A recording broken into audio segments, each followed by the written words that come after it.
Welcome to TG24 TV. నేను Sumalatha. మల్లాపూర్లోని modern high స్కూల్లో విద్యార్థులు, తల్లిదండ్రులు, ఉపాధ్యాయ బృందం పాల్గొని 77వ గణతంత్ర దినోత్సవ వేడుకలను ఘనంగా నిర్వహించారు. ఈ సందర్భంగా SSC 2024-2025 స్కూల్ టాపర్లకు నగదు బహుమతులతో పాటు వారి తల్లిదండ్రులను శాలువలతో సన్మానించారు. పి సాయి తేజ 600కి 570 మొదటి టాపర్ గా నిలిచి 5,000 రూపాయల బహుమతి అందుకోగా, ఉదయ్ ప్రతాప్ మిశ్రా 600కి 565 ద్వితీయ టాపర్ గా 2,000 రూపాయలు, సాయి చరణ్ తన్విష్ 600కి 558 తృతీయ టాపర్లుగా ఒక్కొక్కరికి 1,000 రూపాయల బహుమతి అందుకున్నారు. అదేవిధంగా ఉత్తమ ఉపాధ్యాయ బృందాన్ని కూడా నగదు బహుమతులతో సత్కరించారు. HM లక్ష్మీ ప్రసన్న మాట్లాడుతూ, విద్యార్థుల ఉన్నత భవిష్యత్తు కోసం మోడ్రన్ స్కూల్ యాజమాన్యం నిరంతరం కృషి చేస్తోందని తెలిపారు. ముఖ్య అతిథిగా హాజరైన మల్లాపూర్ కార్పొరేటర్ దేవేందర్ రెడ్డి విజేతలకు బహుమతులు అందజేసి విద్యార్థులు అన్ని రంగాల్లో రాణించాలని ఆకాంక్షించారు. కార్యక్రమంలో ఉపాధ్యాయులు, విద్యార్థులు, తల్లిదండ్రులు పెద్ద సంఖ్యలో పాల్గొన్నారు.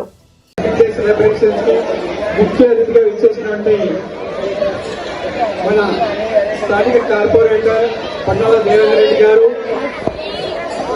స్టేట్ లీడర్ శ్రీనివాస్ గారు, అమాలి లీడర్ శ్రీనివాస్ గారు, ఇండి సంఘం వర్కింగ్ ప్రెసిడెంట్ దయాకర్ రెడ్డి గారు, ఇంకా మిత్రులు చాలా మంది ఉన్నారు. మిగతా మిత్రులందరికీ కూడా స్వాగతం, అందరికీ శుభాకాంక్షలు తెలియజేస్తున్నాను. అదేవిధంగా ఇక్కడ ఉన్నటువంటి టీచర్స్, పేరెంట్స్, విద్యార్థులందరికీ కూడా పేరు పేరున ఒక్కొక్కరికి కూడా బ్రిటిష్ పరిపాలన తర్వాత వారి యొక్క రాష్ట్ర శృంఖల నుంచి మనకు స్వాతంత్రం లభించింది 1947 15th ఆగస్ట్. ఈ స్వాతంత్రం వచ్చింది 15th ఆగస్ట్ సెలబ్రేషన్ చేసుకుంటాం. అదేవిధంగా ఈ రోజు కూడా సెలబ్రేషన్ చేసుకుంటున్నాం. 26 జనవరి 1950 నుండి మనం ఈ సెలబ్రేషన్ చేసుకుంటున్నాం. దీనికి కారణం మన యొక్క స్వాతంత్రం వచ్చిన తర్వాత మన భారతదేశం యొక్క పరిపాలన ఏ విధంగా చేసుకోవాలి, ఏ విధంగా ఉండాలి, ఏ విధంగా సమాజానికి సమానత్వాన్ని కల్పించాలి, సమాజాన్ని ఏర్పాటు చేయాలంటే ఎలా అనే దాన్ని ఆలోచించి ఒక రాజ్యాంగాన్ని ఏర్పాటు చేసుకోవడం జరిగింది. ఆ రాజ్యాంగానికి చైర్మన్ గా మరి బాబాసాహెబ్ అంబేద్కర్ గారు అధ్యక్షతగా మరి దాదాపు 2 సంవత్సరాల 11 నెలల 18 రోజులు రాసి అటువంటి రాజ్యాంగాన్ని మనం నిర్మించుకున్నాము భారతదేశంలో.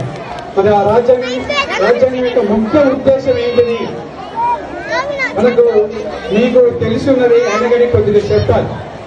మన యొక్క రైట్స్, హక్కులు మనకున్నాయి. ఆ హక్కులను కూడా అందులో కల్పించారు. అందరికీ సమానత్వంగా ఉన్నటువంటి సమాజంలో ప్రతి ఒక్కరు కూడా సమాన హక్కులు, భేదాభిప్రాయం లేకుండా అందరికీ సమానమైన హక్కులు రాజ్యాంగంలో కల్పించారు. మరి దానికి అనుగుణంగానే మనం ఈ రాజ్యాంగానికి అనుగుణంగానే మనం ఈ రోజు ఇంత స్వేచ్ఛగా ఇక్కడ చదువుకుంటున్నాం, ఉంటున్నాం, అందరం పనిచేస్తున్నాం. బాధ్యతలు ఏంటి అనేటువంటి ఒక్కసారి మీరు ఈ చదువుకునే ఏజ్ కాబట్టి స్టూడెంట్స్ అందరూ కూడా చదువుకోవాలి. ఇది రైట్, మీ హక్కు. చెప్పాలి, జ్ఞానోదయం కలిగించాలి, అది మా బాధ్యత. ఆ బాధ్యత అనేటువంటివి ఎప్పుడు మర్చిపోకూడదు. సేమ్ టైం ఈ రెండుతో పాటు అదే కాకుండా ఇంకా ఎన్నో సమాజంలో ఉన్నాయి.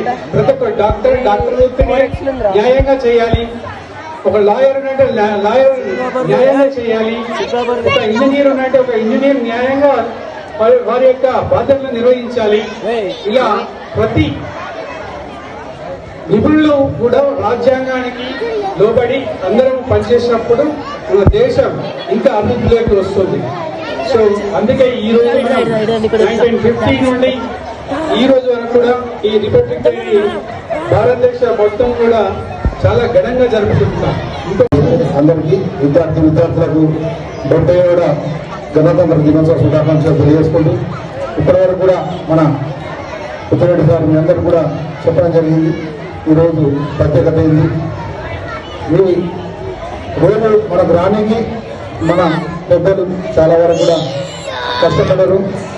ఈ వ్యక్తి చాకరీ రోజుల నుంచి ఆఖరికి మనం ఏంటంటే జట్టు వేసుకుంటే కూడా పనులు ఇట్లా ఉంటుండే. ఆ రోజులలో ఆఖరికి ఏదంటే రైతులు ఎక్కువ మన ఏంటంటే పంట పండించిన తర్వాత కూడా ఆ పంట వాళ్ళకి ఇంటి కూడా లేదా ఎత్తుపోతారా లేకపోతే ఆ టైప్లో ఉంటుండే.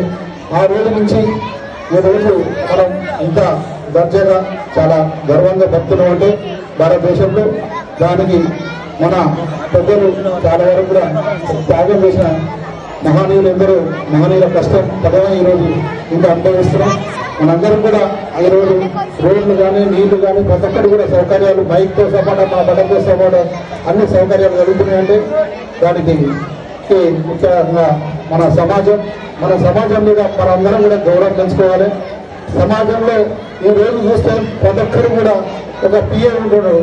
ప్రతి ఒక్కరు కూడా ఒక ఏంటంటే పిఏ అంటే మన ఏ నుంచి ప్రతి ఒక్కరు కూడా ఏ అడిగినా చెప్పే పరిస్థితి. ప్రతి ఒక్కరు కూడా అసిస్టెంట్ ఖచ్చితంగా మీ అందరు కూడా ఏ అనుమానం వచ్చే కానీ ఆ ఫోన్లో ఇలా కూడా చూసుకుంటే అట్లా వచ్చే ప్రతి సమాచారం కూడా ఆఖరికి హెల్త్ నుంచి మొదలుకుంటే ప్రతి ఒక్కరు కూడా చెప్పే పరిస్థితులు ఈ రోజు అన్ని కూడా మనకు అందుబాటులో ఈ రోజు ఈ కాలంలో వచ్చినాయి. కాబట్టి మనందరూ కూడా ఫోన్లు వేరే రకంగా యూజ్ చేసుకోకుండా మన జ్ఞానాన్ని ఉపయోగించి రేపటి. Hi, నేను మీ Satyasri. Please do subscribe TG24 TV.